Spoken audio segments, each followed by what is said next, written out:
Okay, for tight glutes, really sore legs, hamstrings, stuff like this, I usually like to have people foam roll first, which was the plan today for you, Heather.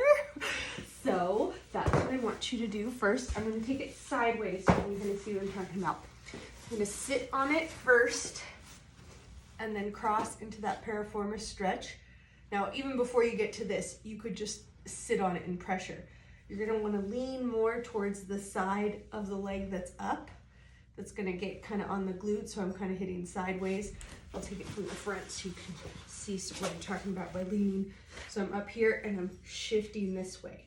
So my other leg is more just for support, finding that sore spot and just moving back and forth, trying to get all the way up to the top of the pelvic girdle. So when you're rolling back and forth, you're hitting up to here and down underneath here, or like right at kind of like that mid cheek, you know, so you don't fall off.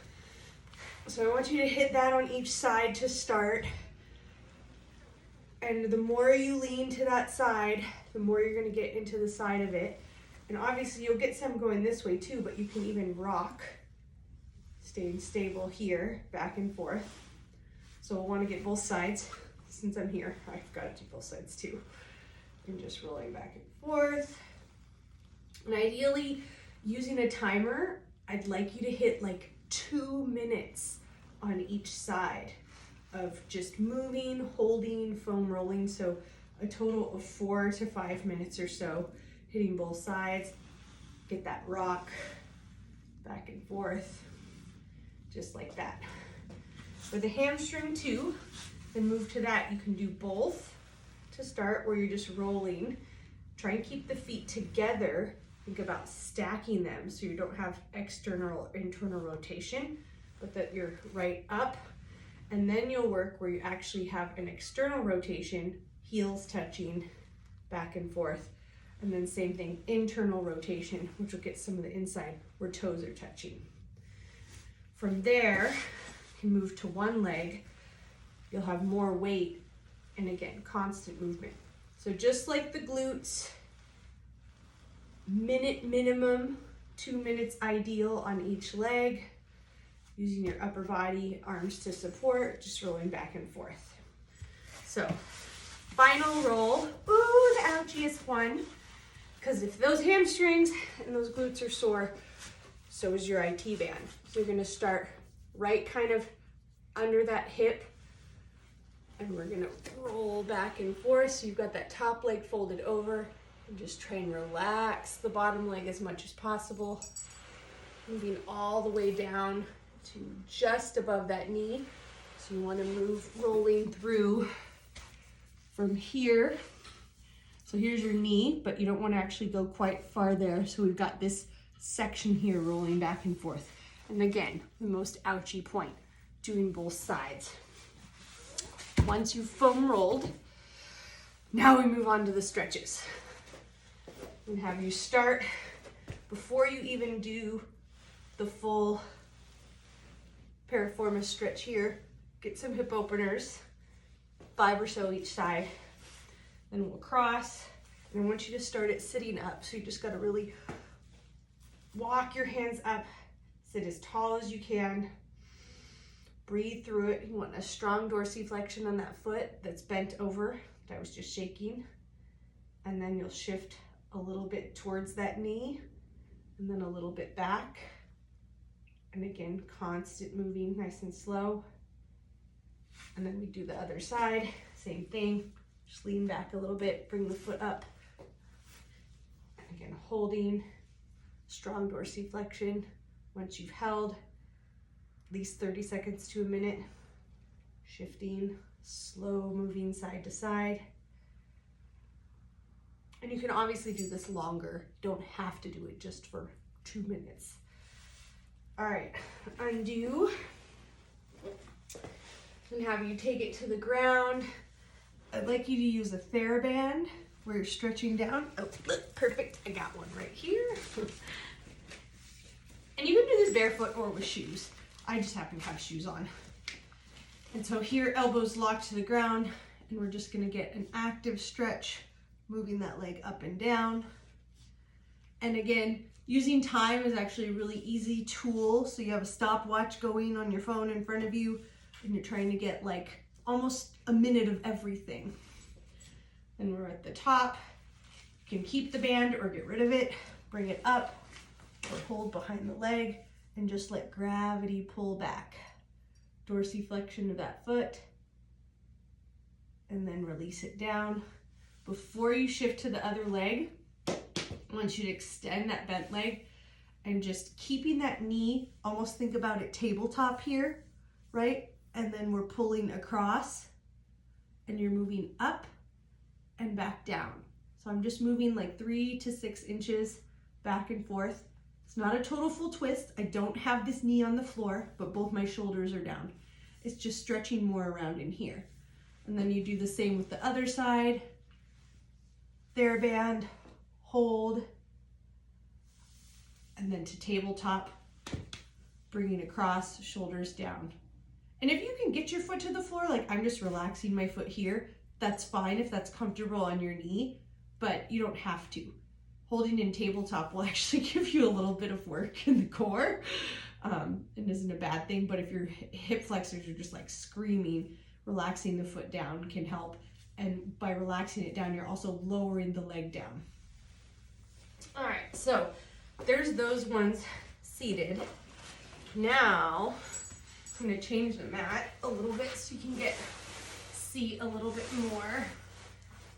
All right, quads. You're gonna come down onto the belly, curl the toes under. We're pushing up through the elbows, so like a baby cobra, belly button pulled up and in, and just dorsiflexion one at a time here. If we wanna really think about our alignment, you wanna align that neck and spine. And a little pause at the top, almost thinking at this point, pull the belly button up more, and then relax, fully relax that leg. So you feel the quad release, maybe the leg shifts out a little bit, and then go to the other side. So take this one really slow, constantly pushing up through the elbows, especially when you're at the top. Get that push and that pull up in that belly button. Then we're gonna come forward. So you're gonna come from plank. I know everybody gets into this one on their own. So we're gonna come to pigeon, but before pigeon, I want you to come to the outside, hug that knee, so we're stretching this back leg. I'm gonna switch so it's a better view. So we're getting through the hip flexor here. You're gonna drop that knee. You can come up or hold down. Release the back toe. So you're lifting, you're almost trying to make this kind of slight J curve to stretch through here. Once we've held that, now we're gonna shift to that pigeon. I just wiggle my foot across. You can get into it however you like. Again, back foot is relaxed. I want you to think about hip square, shoulders square. And so we're really lifting up tall, holding for a certain amount of time, then bringing it down lower. Just holding, and if you're comfortable, you can go all the way down and rest your head. To get out of it, shift onto that side and then come up, and we're gonna come to mermaid. So your legs are almost set up for it. We've got one foot in front of the other, kind of facing you. You kind of see what I mean here. And we're sitting up. It's a lot for the hip, but you're gonna get a little bit of stretch through the side here. So you grip onto that leg or the ground, and we're gonna side stretch over. So you're really planted on the side that you just did the pigeon on. And we're reaching up and over, almost envisioning like we're in this narrow wall in front of us, wall behind us, and we're coming over and just holding. And then from there, you walk the hands forward and hinge. Now, some people can lay all the way down. This is gonna get more on the inside in the groin because the rotation you're in. So use the support of your hands or your elbows. I'm just gonna hold there. For me personally, that's the most uncomfortable one. And then we do the same thing on the other side. You'd come and you'd be in that nice long line, hug that knee in, drop the back heel, uncurl the toe, come up, and really let yourself sink forward. But you don't want to be so far forward that your heel is coming up. So if you got the foot too far back and you're like this, you're not gonna get a really good stretch on the hip flexor.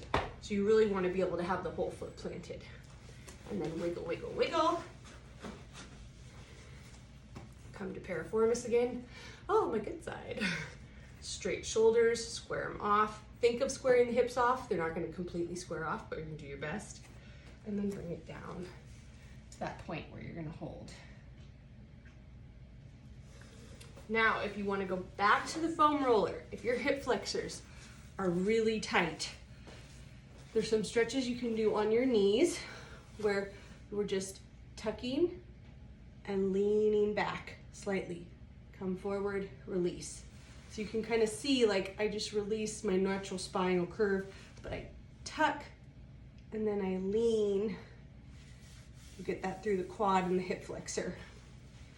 Obviously, you know a lot of quad stretches standing up.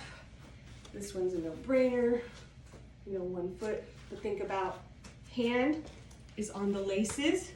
We're pushing down into the laces, tucking the tailbone and pushing forward. So you're gonna get right up here. And then that's also gonna get all the way down into the quad. So those are my key ones to do now. Oh, and I started to say foam roll for the hip flexor. So this is the last one. I would not do this early on in foam rolling. I would do it after at the end. You'll kind of come on the end and you want to start on that upper quad. And so you're just kind of, I'm using my other knee bent here to support, and you're just rolling back and forth. You're gonna need to lean towards that side, especially if you have a long foam roller. And you can feel how if you need to get more over or more in, but start just right on top and roll through that way. You can further roll down on the quad. It's just a whole lot of flopping on the mat. So I hope that helps. Let me know how you're doing, and I will talk to you soon. And vote today.